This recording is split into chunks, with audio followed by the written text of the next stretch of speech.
ఓ చిన్న గ్రామంలో శివ మరియు వెంకీ అనే ఇద్దరు ప్రాణ స్నేహితులు ఉండేవారు.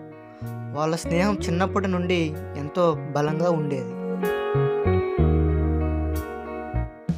శివ ఒక మధ్యతరగతి కుటుంబంలో జీవిస్తాడు. ఇదిగో చూడు శివ, మన కుటుంబానికి ఉన్న పరిస్థితి ఈ గ్రామంలోనే ఎవరికీ లేదు. మనలాంటి పేదరిక కుటుంబాన్ని ఎవరు ఆదరించరు. మనల్ని మనమే పోషించుకోవాలి. ఎందుకంటే మనలాంటి పేదరిక కుటుంబాన్ని ఎవరు ఆదరించరు.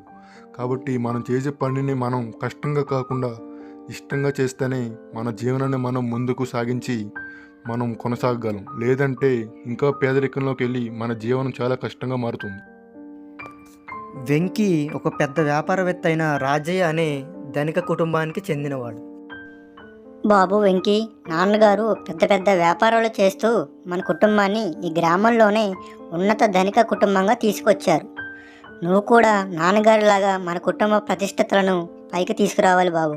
నాన్నగారి వెంటే ఉండి అన్ని వ్యాపార స్థితిగతులు తెలుసుకొని ఏ విధంగా వ్యాపారాన్ని పైకి తీసుకురావాలో చూడు బాబు. అలా తెలుసుకొని మన కుటుంబ ప్రతిష్టతలను పేరును నువ్వే పైకి తీసుకురావాలి బాబు. అలా ఒకరోజు వెంకీ కుటుంబం తమ వ్యాపారంలో నష్టం వచ్చి అప్పుల పాలు అవుతారు. బాబు, మనకి ఎప్పుడు ఇలాంటి పరిస్థితి రాలేదు. ఈ గ్రామంలో ఉన్న అందరూ మనల్ని అప్పు అడుగుతారు, కానీ మనం ఇప్పుడు వాళ్ళని అప్పు అడగాల్సిన స్థితికి వచ్చాము. ఏ విధంగా మనం వాళ్ళని అడగగలం? మన కుటుంబం పరువు పోతుంది కదా బాబు. కానీ మనకి ఎప్పుడు కూడా ఇలాంటి పరిస్థితి వస్తుందని నేను ఊహించలేదు. ఎందుకంటే మన వ్యాపారాలు ఎప్పుడు పై స్థాయిలోనే ఉండేవి, కానీ ఈరోజు మన వ్యాపారం నష్టపోయింది. అలా వెంకీ వాళ్ళ నాన్నగారు వ్యాపారంలో నష్టపోయారని బాధపడుతూ ఉంటారు.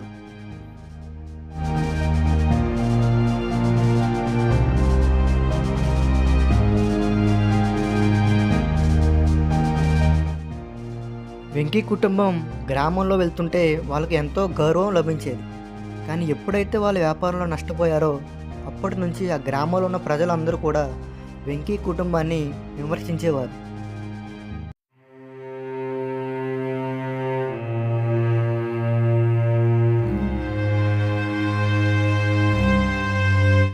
అలా గ్రామ ప్రజలు వెంకీ కుటుంబాన్ని విమర్శిస్తుంటే వెంకీ వాళ్ళ నాన్నగారు దాన్ని చూసి భరించలేకపోయేవారు.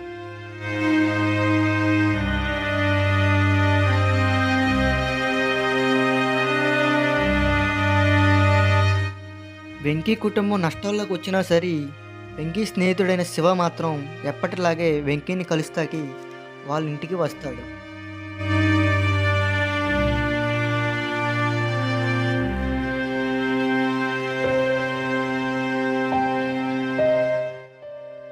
ఎందుకు అంకుల్ బాధపడుతున్నారు? మా కుటుంబం ఈ గ్రామంలోనే చాలా పేదరిక కుటుంబం, మీకు కూడా తెలుసు కదా అంకుల్. అయినా సరే మేము ఎలాంటి బాధపడకుండా మాకు ఉన్న దాంట్లోనే సరిపెట్టుకొని మా కుటుంబాన్ని పోషిస్తున్నాము. కానీ మీరు ఇప్పుడు నష్టాలకు వచ్చిన ఇలా బాధ పెడితే ఎలా అంకుల్? ఏదో రోజు మళ్ళీ మీరు లాభాలు వస్తాయి, మళ్ళీ ఎలాంటి రోజు మీకు రాకుండా ఉంటుంది. తప్పనిసరిగా బాధపడకండి మీరు అని శివ వెంకీ వాళ్ళ నాన్నగారికి చెప్తాడు. అవును బాబు, ఎప్పుడు మాకు ఇలాంటి పరిస్థితి రాలేదు. ఈ గ్రామంలో అందరూ కూడా మమ్మల్ని గౌరవించారు, కానీ ఇప్పుడు అందరూ చులకనగా చూస్తున్నారు. కానీ ఎలాంటి చులకనగా చూడకుండా ఒక్కడే మాకు ఎప్పుడు లాగానే మేము నష్టాలున్నా సరే మా కుటుంబానికి దగ్గరికి వచ్చావు. అలా వెంకీ కుటుంబం కొన్ని రోజులకి వాళ్ళ వ్యాపారంలో మళ్ళీ లాభాలని చేకూర్చుకుంటారు. ఆ ఆనందం తట్టుకోలేక వెంకీ డ్యాన్స్ చేస్తూ ఉంటాడు.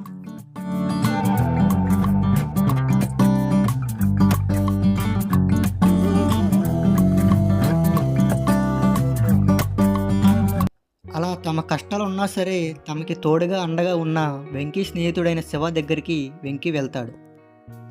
అరే, నిజంగా నీలాంటి స్నేహితుడు నాకు దొరకడం నా అదృష్టం రా. నువ్వు ఒక్కడవే మా కుటుంబ పరిస్థితులు చూడకుండా మాతో తోడుగా ఉన్నావు.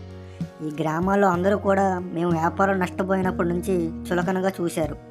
కానీ నువ్వు మా పరిస్థితులు ఎలాంటి పరిస్థితుల్లో చూడకుండా నువ్వు మాకు తోడుగానే ఉన్నావు. నువ్వు నాకు దొరకడం నిజంగా నేను చేసుకున్న పుణ్యమురా. నీలాంటి స్నేహితుడు దొరకడం నాకు అదృష్టం. నీకు నేను జీవితాంతో రుణపడి ఉంటానురా. అరే, స్నేహం అంటే మన ఆస్తులు అంతస్తులు చూసి వచ్చేది కాదురా. స్నేహం అంటే ఒక నమ్మకం, ఒక ధైర్యం. స్నేహం అంటే మనం ఎలాంటి పరిస్థితిలో ఉన్నా మనకి తోడుగా ఉండటమే స్నేహం. నీకు నేను ఎలాంటి స్నేహితుడనో తెలియదు, కానీ నువ్వు నా ప్రాణ స్నేహితుడురా. నువ్వు ఎలాంటి పరిస్థితుల్లో ఉన్నా నాకు అది అనవసరం, కానీ నీకు నేను ఎప్పుడూ తోడుగానే ఉంటాను.